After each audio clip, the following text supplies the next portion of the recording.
The world needs courageous builders. Builders who understand that intelligence is a gift, but compassion is a responsibility. Builders who recognize that innovation without empathy can wound as easily as it heals. Builders who refuse to separate brilliance from conscience.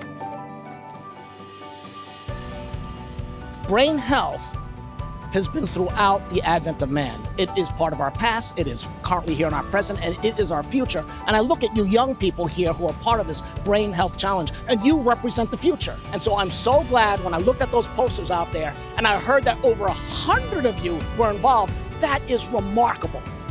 But what it tells us is the future is ours, and it's in your hands. And I look forward to seeing how you are gonna change the world to be a better place.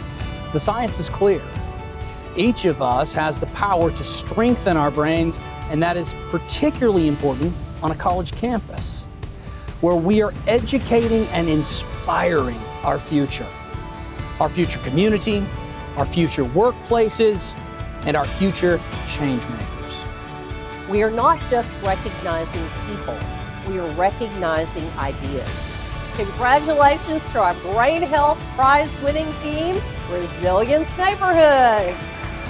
Woo! Congratulations to you all. We can't wait to see your ideas in action.